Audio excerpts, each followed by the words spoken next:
Hi friends, welcome to విద్యా kitchen dairy. Friends, ఇవాల్టి వీడియోలో అన్నీ ఇంట్లో ఉండే వాటితోనే ఐస్ క్రీమ్ని టేస్టీగా ఎలా చేసుకోవాలో చూపించబోతున్నాను. ఎలాంటి ఫ్రెష్ క్రీమ్ కానీ, మిల్క్ పౌడర్ కానీ, బీటర్ కానీ వాడకుండా ఇంట్లోనే ఇలా చాలా సింపుల్గా ఐస్ క్రీమ్ని చేసుకోవచ్చు.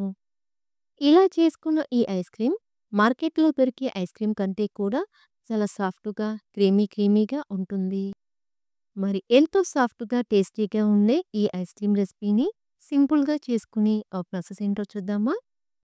ఈ రెసిపీ కోసం ముందుగా స్టవ్ ఆన్ చేసుకొని ప్యాన్‌లోకి లీటర్ చిక్కటి పాలని తీసుకోవాలి. ఇక్కడ నేను గేదె పాలని తీసుకుంటున్నానండి. మీరు ప్యాకెట్ పాలని తీసుకుంటున్నట్లయితే ఫుల్ క్రీమ్ పాలని తీసుకోవాలి. ఇలా తీసుకున్న ఈ పాలని లో టు మీడియం ఫ్లేమ్‌లో మరిగించుకోవాలి. పాలు వేడయ్యేలోగా మిగిలిన ప్రాసెస్ ఏంటో చూద్దాం. ఇక్కడ నేను గంట ముందే 6, 7 జీడిపప్పు పలుకులని, 7, 8 పిస్తా పలుకులని ఇలా హాట్ వాటర్‌లో నానబెట్టి తీసుకున్నానండి.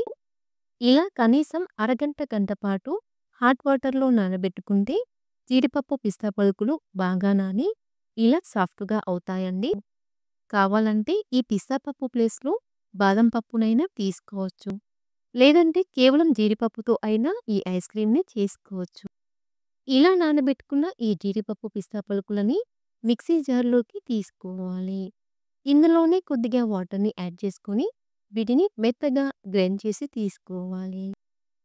ఇలా గ్రైండ్ చేసుకున్న తర్వాత ఇందులోకి 2 టేబుల్ స్పూన్ల పాలని యాడ్ చేసుకొని ఎక్కడ బరకనేది లేకుండా వీలైనంత మెత్తగా గ్రైండ్ చేసి తీసుకోవాలి. ఇలా ఫైన్ పేస్ట్‌లా గ్రైండ్ చేసుకొని ఈ మిశ్రమాన్ని పక్కనుంచుకోవాలి. పాలు ఇలా ఒక పొంగు వచ్చిన తరువాత ఇలా మధ్య మధ్యలో కలుపుకుంటూ పాలు దగ్గర పడే వరకు ఉడికించుకోవాలి. అంచుల వెంట ఉన్న మీగడని ఇలా పాలలోకి సరిచేసుకుంటూ మనం తీసుకున్న పాలు సగానికి దగ్గర పడే వరకు లో టు మీడియం ఫ్లేమ్‌లో మరిగించుకోవాలి. దీనికి కనీసం 9, 10 నిమిషాల టైం పడుతుందండి. కొద్దిసేపటికి పాలు బాగా మరిగి ఇలా చిక్కబడతాయి.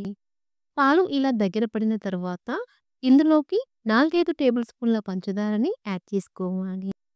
పంచదారని యాడ్ చేసుకున్న తర్వాత ఇలా కలుపుకుంటూ లో టు మీడియం ఫ్లేమ్‌లో 3, 4 నిమిషాల పాటు మరిగించుకోవాలి. కొద్దిసేపటికి పంచదార పూర్తిగా కరిగిపోయి పాలు ఇలా చిక్కబడతాయి. మొత్తానికి మనం తీసుకున్న పాలు ఇలా సగం క్వాంటిటీలోకి వచ్చిన తర్వాత ఇందులోకి గ్రైండ్ చేసుకున్న జీడిపప్పు, పిస్తా పేస్ట్‌ని యాడ్ చేసుకోవాలి. జీడిపప్పు, పిస్తా పేస్ట్‌ని యాడ్ చేసుకున్న తర్వాత ఇలా కలుపుకుంటూ మరొక 2, 3 నిమిషాల పాటు ఉడికించుకోవాలి. ఇలా 2, 3 నిమిషాల పాటు ఉడికించుకున్న తర్వాత చూస్తే జీడిపప్పు, పిస్తా పేస్ట్ పాలలో బాగా ఉడికి పాలు ఇలా చిక్కబడతాయి. తరువాత చిటికెడంత గ్రీన్ ఫుడ్ కలర్‌ని 1 టేబుల్ స్పూన్ పాలలో కలిపి ఇందులో యాడ్ చేసుకోవాలి. ఇది కంప్లీట్‌గా ఆప్షనల్ అండి. మీకు ఇష్టం లేకపోతే స్కిప్ చేసుకోవచ్చు. అలాగే అర టీ స్పూన్ యాలకుల పొడిని యాడ్ చేసుకొని ఇలా కలుపుకుంటూ మరొక నిమిషం పాటు ఉడికించుకోవాలి.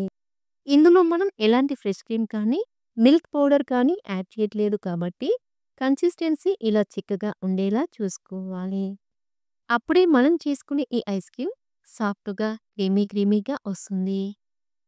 పాలు ఇలా ఈ కన్సిస్టెన్సీలోకి వచ్చిన తర్వాత స్టవ్ ఆఫ్ చేసుకోవాలి. స్టవ్ ఆఫ్ చేసుకొని ఇలా మధ్య మధ్యలో కలుపుకుంటూ ఈ మిశ్రమాన్ని పూర్తిగా చల్లారనివ్వాలి. పూర్తిగా చల్లారిపోయిన తర్వాత చూస్తే ఈ మిశ్రమం ఇలా ఇంకాస్త చిక్కబడుతుంది. పూర్తిగా చల్లారిపోయిన ఈ ఐస్ క్రీమ్ మిశ్రమాన్ని మిక్సీ జార్‌లోకి తీసుకొని 2, 3 నిమిషాల పాటు బాగా గ్రైండ్ చేసుకోవాలి. ఇలా గ్రైండ్ చేసుకున్న ఈ ఐస్ క్రీమ్ మిశ్రమాన్ని ఏదైనా బాక్స్‌లోకి తీసుకోవాలి. కావాలంటే మీరు చిన్న చిన్న టీ గ్లాస్‌లోకి తీసుకొని కుల్ఫీలా అయినా చేసుకోవచ్చు. తర్వాత పైనుండి ఇలా సన్నగా తరిగిన డ్రై ఫ్రూట్స్ పలుకులని యాడ్ చేసుకోవాలి. పైనుండి ఐస్ ఫార్మ్ అవ్వకుండా ఇలా పాలిథిన్ కవర్‌ని కానీ లేదా సిల్వర్ ఫాయిల్‌ని కానీ పెట్టుకోవాలి. తర్వాత మూత పెట్టుకొని ఈ ఐస్ క్రీమ్‌ని 8 నుండి 10 గంటల పాటు ఫ్రీజర్‌లో పెట్టుకోవాలి. ఇక్కడ నేనైతే 8 గంటల తర్వాత చూపిస్తున్నానండి.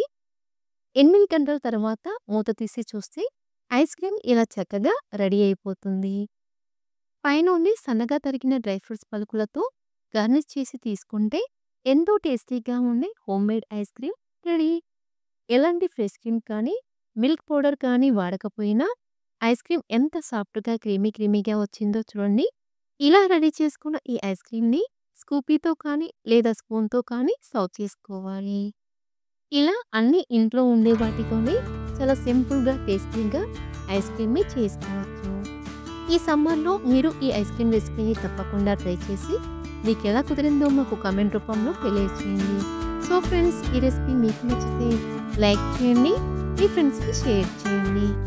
మరిన్ని రెసిపీస్ కోసం మా ఛానల్‌ని సబ్స్క్రైబ్ చేయండి.